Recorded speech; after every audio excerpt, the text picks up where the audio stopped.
Cette semaine, le S-20 finit sa campagne de test, SpaceX agrandit sa ferme orbitale, installe les premières pièces d'un déluge d'eau et accélère la production de ses prototypes. Enfin, lors d'une conférence en ligne, Elon Musk confirme la date du test orbital du Starship et annonce aussi sur Twitter la construction d'un tout nouveau moteur pour coloniser Mars.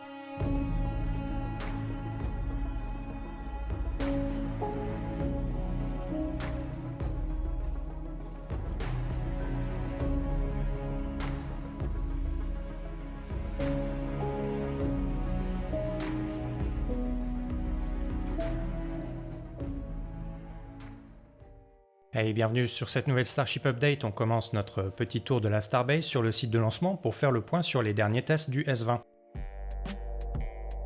Vendredi dernier, vers 10h30 heure locale, SpaceX a commencé par remplir les réservoirs du prototype de carburant.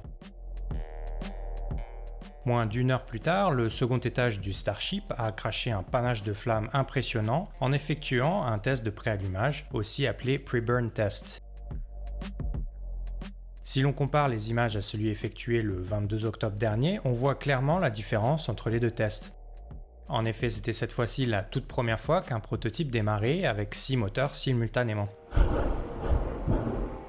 À 12h13 heure locale, SpaceX a cette fois-ci testé les Raptors du S-20 lors d'une mise à feu statique, l'occasion pour les caméras du Starhopper de prendre ce superbe cliché. Dans la foulée, Elon Musk a confirmé sur Twitter la réussite du test. Sans surprise, quelques tuiles se sont aussi détachées du fuselage comme on peut le voir sur ces images de la chaîne NASA Spaceflight. Les jours qui ont suivi, les ingénieurs ont aussi testé les ailerons avant et arrière du prototype. La campagne du test du S-20 semble donc finie et si tout va bien, on devrait bientôt voir les ouvriers commencer à réparer le bouclier thermique du prototype.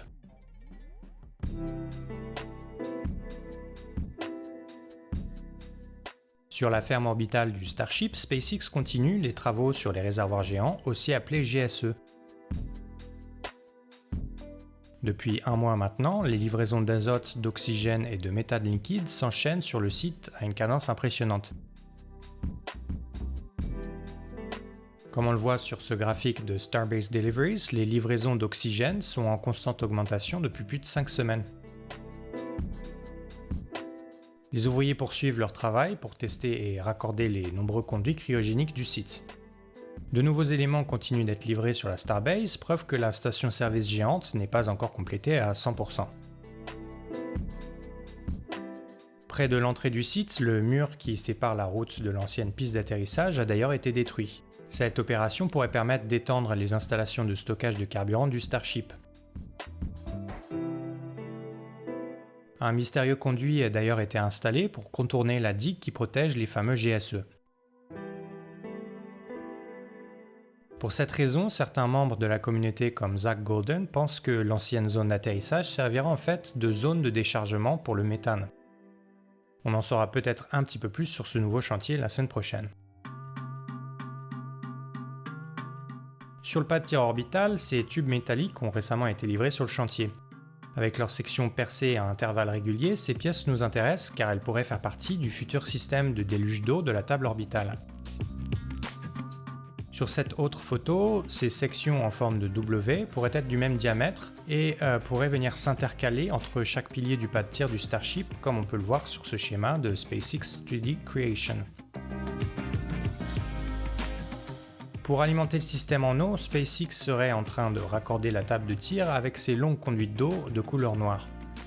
Des pièces d'un diamètre semblable ont d'ailleurs été installées l'autre soir juste sous la coursive qui fait le tour de la table orbitale. Sur ces images de la chaîne LabBadre, on peut voir les équipes mettre en place ces nouveaux conduits dans la nuit de mercredi à jeudi dernier. Des tuyaux de taille similaire ont aussi fait leur apparition au centre de la table. Ces indices laissent penser que SpaceX pourrait utiliser 2 rideaux d'eau lors des lancements, l'un au centre de la table et 6 autres placés à l'extérieur entre chaque pilier. Sur ces images de Starship Gazer, on peut voir l'escalier temporaire utilisé pour accéder au chantier. La semaine dernière, les ouvriers de Boca Chica ont commencé à installer plusieurs sections d'escalier le long des piliers de la table.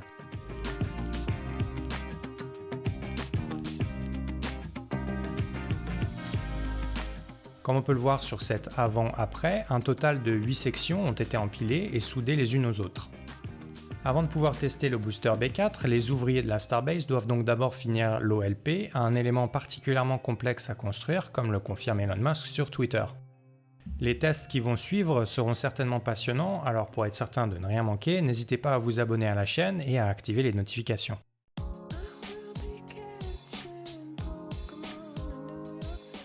On reste sur le site de lancement pour prendre des nouvelles de Mechadzilla. Alors, depuis l'installation du câble de la tour, les ouvriers de SpaceX semblent encore travailler sur le treuil, comme on peut le voir sur ces images prises dimanche dernier. Les équipes de la Starbase travaillent aussi sur les rails installés sur les piliers de la tour, probablement en vue du test prochain du système de récupération.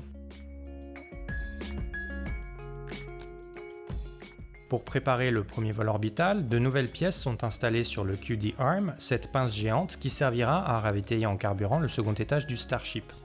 Un petit peu plus bas, les ouvriers continuent d'installer les différents circuits hydrauliques des chopsticks. Alors, sans Falcon Crane, SpaceX utilisera peut-être les bras de la tour pour assembler les deux étages du Starship avant son vol inaugural. La semaine dernière, une large plaque de métal a été ajoutée sur le côté de la tour, très probablement pour protéger le treuil du souffle des moteurs du Starship. Vendredi dernier, SpaceX a aussi profité de la mise à feu statique du S-20 pour transférer 2 réservoirs test au pied de la tour, le GSE numéro 4 et le réservoir B2.1. Ce fameux réservoir 2.1 est déjà placé sur un simulateur de poussée surnommé le Can Crusher ou l'écraseur de canettes. Selon le compte Twitter Starship News, les prochaines fenêtres de test sont pour le moment prévues les 29 et 30 novembre prochains.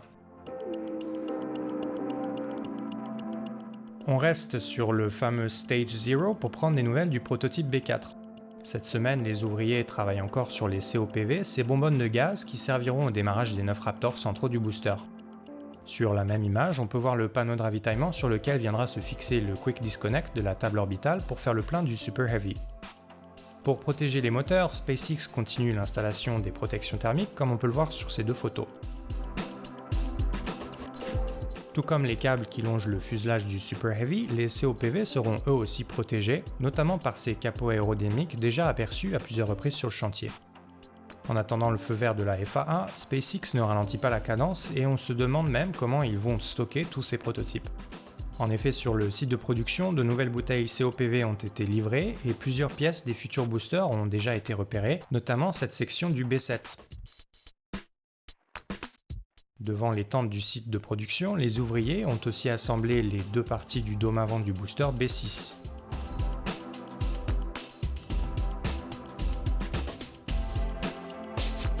Dans le High Bay, une coursive a été installée pour préparer l'assemblage final du B5.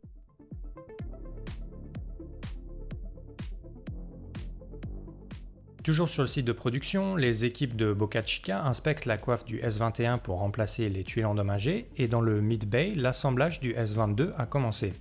Sur ces images, on distingue une grue hisser le dôme commun couvert de tuiles pour le placer sur une section de son réservoir d'oxygène. Depuis plusieurs semaines, différentes parties du Ship 22 avaient déjà été repérées sur le site, comme sa section de poussée, ici déplacée sur un support prévu à cet effet.